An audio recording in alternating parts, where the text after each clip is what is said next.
Bonjour et bienvenue à la critique exigeante pour un peu une suite, si on veut, parce que ça m'a inspiré, une suite à ma vidéo où qu'est-ce qui se passe avec les animés récents, pourquoi c'est moins émouvant qu'avant.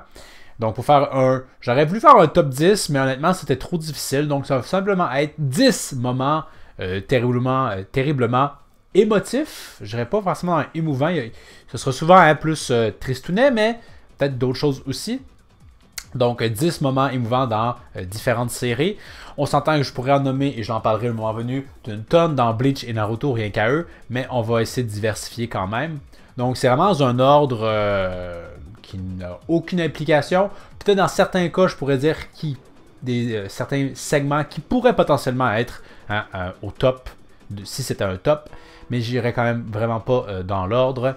Et vous risquez d'être surpris quand je pense par certains de mes choix. Donc, allons-y rapidement par... dans Naruto, il y a forcément une tonne de moments émouvants, mais le moment le plus émouvant pour moi, je vais pas m'extrapoler, je vais pas en parler si longuement que ça, parce que j'ai fait une vidéo sur cet épisode-là. Donc, c'est quand l'épisode 19, Zabuza décède. C'est tellement... la musique, elle est là. C'est un épisode qui est pas parfait, il y a des moments où c'est moins émouvant, mais globalement, je pense que c'est l'un des épisodes les plus tristes de Naruto. C'est encore une fois l'épisode qui a fait en sorte que je me suis dit « Oh wow! C'est Naruto capable de me faire vivre de telles émotions, peut-être que ça vaut la peine. » C'est un piège, mais quand même, je regrette pas d'être tombé dedans malgré tout. Donc, tout est là pour se sentir bien triste. Ensuite, dans un autre moment que j'irais, ça serait dans Full Metal Alchemist de 2003. Et non, ça ne sera pas la mort. Et en passant, précisons, spoiler à fond de caisse pour le restant de la vidéo. Sans grande surprise. Donc, ça ne sera pas la mort de Masyuge, qui était bien mieux réussi dans Full Metal que dans Brotherhood, où au bout du épisode, on ne connaissait à peine pas, puis il meurt, et voilà, c'est réglé. Donc, non. C'était bien, mais honnêtement, un épisode qui m'avait vraiment été plus émotif, je pense que c'est l'épisode 43, si je dis pas de bêtises. C'est l'épisode où Scar meurt. Parce que dans Brotherhood, il meurt pas, mais dans celui-là, il meurt. Et justement, c'est de la surprise de ce personnage-là qui meurt à ce moment-là. Honnêtement, ça m'a pris de court. Je m'y attendais pas. Donc, il y a ça. Et aussi, la façon... il meurt un peu de façon énigmatique, ayant sa revanche, mais sauvant en même temps Alphonse. Et il y a toute l'émotivité qu'il ressent par rapport à... il y a ces deux frères-là, mais il y avait lui aussi sa relation avec son frère. Et il y a quelque chose qui l'inspire là-dedans. Bref, c'est une mort qui était un peu surprenante. Je trouvais que c'était pas hyper prévisible et que ça sortait un petit peu des codes usuels. Et justement, à cause de ça, c'est venu un peu me chambouler. Donc, il y a celle-là. Troisième moment très émouvant dans le domaine des animés. Lui est classique quand même, là, mais c'est l'épisode 25 de Death Note. Donc, l'épisode où elle meurt. Et ce que je trouvais fascinant dans cet épisode-là et dans le processus, c'est que c'est pas en fait tant sa mort qui est émouvante, c'est ce qui se passe avant. Contrairement au manga, l'anime a fait des ajouts qui laissent vraiment sous-entendre, puis c'est un petit peu clair dans le manga, mais encore plus ici, qu'elle sait que c'est fini. Il sait qu'il va perdre très bientôt. Elle va quand même tenter quelque chose, mais il sait qu'il a probablement perdu. Et c'est le fait qu'il le sache et qu'il devient mélancolique, si on veut, c'est ça qui est frappant. Et bien évidemment aussi la fameuse scène où elle va nettoyer les pieds de Laito et lui dire « C'est dommage, notre temps ensemble touche bientôt à sa fin ». Ça, c'était incroyable, je trouvais. C'était comme c'était très émouvant parce que, tu sais, elle se déclarait comme mauvais perdant, mais en réalité, il admet que c'est pas le fait d'avoir perdu qui l'attriste le plus, en fait. C'est le fait que le jeu se termine et que le temps passé avec celui qu'il considérait comme son meilleur ami touche à sa fin. En fait, il révèle qu'ils étaient, pour lui, davantage amis que ennemis. Et il y avait carrément quelque chose de, je trouve, très émouvant là-dedans. Finalement, quand il meurt, ben, c'était plus avant qu'on avait préparé le terrain pour que ce soit plus émouvant. Donc, il y avait cette façon-là de travailler qui était, je trouve, extrêmement intéressante. À la mort de elle, je me souviens que pendant une semaine, j'étais sous le choc, je n'en revenais pas. Donc, vraiment, c'est, à mon avis, un moment terriblement marquant. Le quatrième moment, c'est peut-être celui-là qui va vous surprendre. Dans Pokémon, le début de la série animée, parce que forcément, éventuellement, j'ai décroché. Donc, je ne me souviens absolument pas de quel épisode c'est, forcément. Ça fait très longtemps en plus. Mais c'est l'épisode où Ash et compagnie, en passant, je dis Ash, Sacha, là, au Québec, on avait encore les noms anglais. Là. Donc, Sacha découvre un groupe de Pikachu Et il se rend compte que son Pikachu est, sans surprise, très heureux parmi les siens, parmi d'autres Pikachu. Et il y a comme un processus de jalousie qui s'installe, mais surtout que Ash se dit, bon ben, finalement, peut-être que c'est égoïste de ma part de garder Pikachu avec moi et qu'il est plus heureux parmi les siens. Et ainsi, il décide d'abandonner Pikachu. On cumule ça avec un flashback de la musique émouvante et je me souviens que gamin, j'ai pleuré là-dessus. Et même aujourd'hui, je comprends il y a comme, c'est le choix difficile à faire, mais le bon choix selon lui, mais finalement Pikachu revient, etc. Je trouve vraiment que c'était... on pouvait comprendre son enjeu moral, s'y identifier, c'était terriblement émouvant. Je me souviens que j'avais lu un livre qui voulait être juste l'adaptation de cet épisode-là, et le lisant, je pleurais. Donc, je suis pas sûr que je pleurais aujourd'hui, mais quand même, à mon avis, c'était surprenamment émouvant pour un truc qui est vraiment plus concentré qui vise davantage les enfants. Donc, assurément hyper mémorable. 5e moment, allons-y avec Bleach. Donc, Bleach, encore une fois, a une multitude de moments émouvants. Mais quand je pense au moment le plus émouvant de la série, à mon avis, je crois que c'est l'épisode 63. Donc, c'est la conclusion du match entre Lenji et Byakuya. Donc, Lenji, finalement, est pas capable de vaincre Byakuya, même pas proche. Il est acculé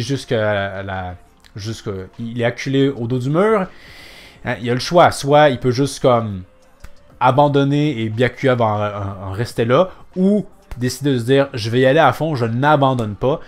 Donc il est désespéré, mais finalement il fait preuve de résilience incroyable. En plus qu'on fait un parallèle avec Ichigo qui vit quelque chose de similaire en ce moment-là, en disant que il va tenir sa promesse parce qu'il va tenir la promesse qu'il a faite, Byakuya à qui, et la promesse elle était à lui-même, pas à quelqu'un d'autre, c'est à lui-même, à son âme en fait, et finalement il s'élance. Surprenant Byakuya, flashback, la musique, j'en parle, je frissonne. Il va réussir à toucher Byakuya.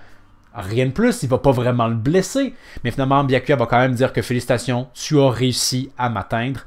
Donc, c'est une fin amère, mais l'émotivité, elle est là. C'est hyper bien travaillé. Ça fait frissonner. Donc, vraiment, c'est, à mon avis, le moment le plus émotif dans Bleach. Mais il y en a vraiment des tonnes. Hein? Pas récemment, malheureusement.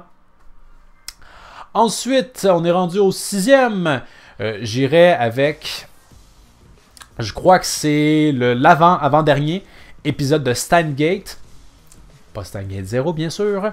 Donc, c'est le fameux épisode où Okabe, finalement, tranche. Il ne pourra pas sauver Mayuri et Kurusu. Et décide donc que c'est Mayuri qu'il va sauver. Et entre-temps, dans cet épisode-là, ben, il y a la révélation de leurs sentiments amoureux l'un pour l'autre. Il y a bien évidemment cette amertume de se dire on le fait, mais on a pris ce choix-là et on le sait que Kurusu s'en va faire son trépas. Donc, c'est sûr que c'est hyper émotif à ce sens-là. Et à la fin de l'épisode, une fois que le choix est fait, le choix déchirant, il y a Okabe qui tente d'être heureux malgré tout, se disant que bon, c'est un happy ending, ce n'est pas le happy ending, il y a une nuance là-dedans. Il essaie de se convaincre que c'est la bonne chose à faire et il essaie de se contenter de se dire qu'il a quand même les souvenirs de ce qu'il a pu vivre avec Kirisu, qui il part pas les mains complètement vides, mais il y a vraiment quelque chose de grisant là-dedans, c'est incroyable. Malheureusement, Steins Gate aurait pu se terminer là, hein. Ça aurait été, je trouve, excellent, mais il y a la scène post-crédit où finalement on nous dit que c'est pas terminé, mais honnêtement, ça aurait pu se terminer là. Je trouve vraiment le paroxysme au niveau des émotions, c'est vraiment un choix difficile, mais qui a dû être fait, une fin plus réelle, c'est vraiment tonnant à cause de ça. Ensuite, 7e passage émouvant. On va y aller avec Fairy Tail. J'en ai déjà aussi parlé, donc je ne vais pas m'extrapoler très longtemps. Mais c'est l'épisode 48, hein, le fameux épisode de ce symbole-là. Encore une fois, c'est toujours le même pattern, on dirait, avec moi. C'est quand il y a un choix déchirant qu'on fait, mais qu'on ne veut pas faire, qui est sensiblement intéressant. Donc un Makalov qui ne veut pas, mais il doit expulser Laxus. Mais qu'au final, tout le monde de la guilde démontre que même si Laxus leur a fait mal, leur a fait vivre des moments qu'ils auraient préféré éviter de vivre, ben quand même, il est toujours quelqu'un d'important pour eux. Et bref, j'ai beau regarder ce passage-là encore et encore, ça vient toujours me chercher. Ensuite, nous avons à la 8e position, ce n'est pas la 8e position, mais à la 8e place. Allons-y vers ce qui serait peut-être pour moi le moment le plus émouvant du lot. Donc, on est dans, je pense, le dernier épisode de la première saison de Yuri Doesn't Dream of Bunny Senpai. Donc, tout le long de la série, si on veut, c'est le personnage principal, que j'ai déjà oublié le nom, c'est dommage, Sakuta, qui aide les autres, et on le sent, il revêt une espèce de masque, où il transparaît pas beaucoup de ses émotions, c'est une façon de se protéger. Et il aide les autres avec leurs problèmes de syndrome de l'adolescence, et à la fin de la série, bon, on révèle qu'en fait, lui aussi en vivait un, à travers sa sœur, qui a été remplacée par une autre personnalité. Donc, il a perdu sa sœur, mais il y a une nouvelle personne qu'il côtoie depuis je ne sais plus combien de temps, mais ça fait quand même un certain laps de temps. Mais on arrive à un moment où, éventuellement, le syndrome est résorbé et sa sœur revient. Et c'est là que Sakuta vit finalement la tristesse. Parce que, oui, il voulait bien que sa sœur revienne, mais en regagnant sa sœur, il perd quand même cette personne-là qui était avec lui et qui l'a quand même aussi aidé. Et je trouvais ça vraiment... honnêtement, c'est quand même récent et j'ai failli pleurer.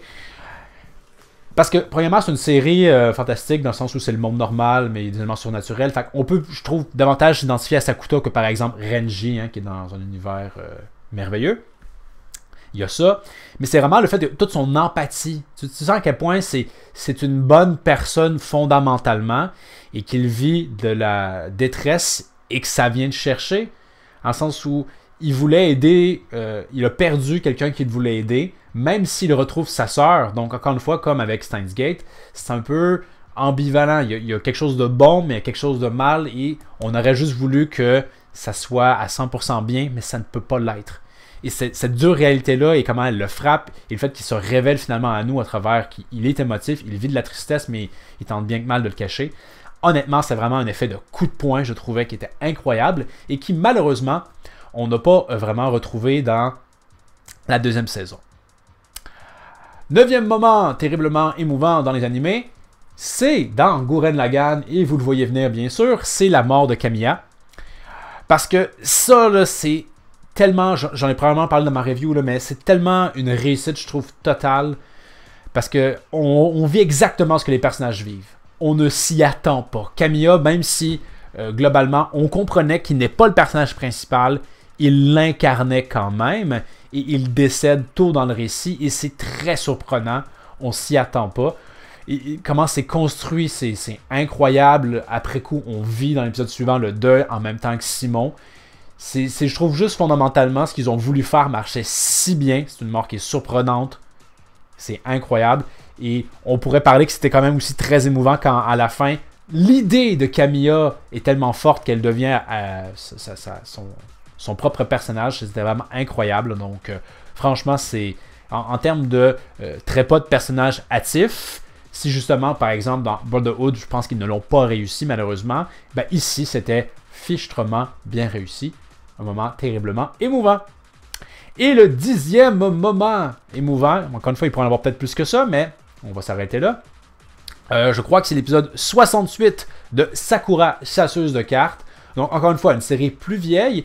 Et je pense que j'en ai parlé dans ma vidéo, mais Sakura chasseuse de cartes, c'était juste incroyable à quel point tu te dis que c'est un truc qui est destiné à un public d'adolescents, même d'adolescentes, même de jeunes enfants en fait, et à quel point c'était fichtrement nature si on sait lire entre les lignes.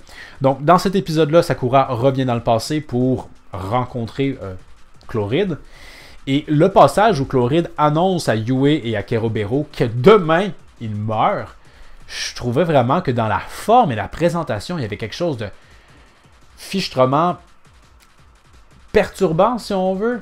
Il va pas se sacrifier, il meurt pas de vieillesse. Il faut comprendre entre les lignes, et dans le manga, je crois que c'est ça, j'ai pas lu le manga, mais il va juste se suicider. Dans le sens où il aurait pu probablement être immortel, mais comme il l'explique, et c'est là que c'est intéressant parce qu'on fait vraiment un parallèle fort avec la nature. Comme les saisons, le temps passe, et les choses partent, et d'autres naissent, ben il sent que pour lui, il est rendu là. Et contrairement aux autres, je trouve que c'est vraiment un rappel, si on veut, de la fatalité de ce monde, et que même lui ne saurait l'éviter. Et de la manière qu'il en parle avec, si on veut, une sorte... Il est serein, mais quand même, tu le sens un peu tristounet de que ça soit ça, mais que c'est ce qu'il veut, mais qu'en même temps, il est triste qu'on soit là. C'était, je trouve, vraiment... très différent, très intéressant et émouvant d'une certaine façon. La musique est évidemment là pour accompagner le tout, mais en plus, dans le thème des émotions, hein, ce qu'on fait le parallèle, c'est que finalement, son trépas, si on veut, se produit, mais le printemps arrive après coup, les fleurs surgissent, la chanson, hein, les chansons dans Sakura Chasseuse de cartes, c'est d'enfer. Donc, la chanson hyper joyeuse qui nous démontre que c'est ça la vie en fait. Hein. C'est des débuts et des fins, en fait, des fins et des débuts. Donc, oui, c'est larmoyant, mais il y a toujours le début de nouvelles choses pour nous donner de l'espoir. Honnêtement, c'est un passage, un épisode incroyable, un passage émotif. J'en parle, j'en frissonne. Donc, vraiment, quelle surprise qu'un anime pour jeunes enfants peut susciter autant d'émotions. Donc, voici 10 moments que je trouve terriblement émouvants, émouvants et émotifs dans les séries. Encore une fois, je le répète, si on va faire un top 20, il y aura probablement plusieurs moments de Naruto et Bleach dans le lot. Ce sont, à mon avis, les champions en termes de qualité-quantité, si on veut. Mais quand même, les autres séries ne sont pas en reste. Mais à mon avis, c'est pas le top 10, mais clairement, ça, c'est probablement les 10 meilleurs. Je pourrais pas vraiment les ordonnancer. Encore une fois, peut-être que le truc dans Yuri Doesn't Dream Bunny Senpai serait probablement premier, je crois, si je me vis juste à mon ressenti. Puis c'est sûr qu'on s'entend qu'on parle d'émotivité, c'est dur d'être objectif dans ce domaine-là. Est-ce que vous, il y a d'autres moments que vous trouvez terriblement émouvants dans des animés surtout, et que je n'ai pas mentionné? Donc, vous pouvez m'en faire part dans les commentaires. Pour la prochaine critique exigeante, je crois que j'avais envie de faire une espèce de vidéo à la défense de Diablo 3. Je crois que je ne l'avais pas fait. C'est pas d'actualité, mais ça me tente, donc peut-être que ça va être ça. Donc, encore une fois, si vous avez une idée de vidéo dans les commentaires, vous pouvez m'en faire part, hein, si c'est facile. Ça me fera un plaisir de vous livrer la marchandise, et ça gratuitement, n'est-ce pas incroyable?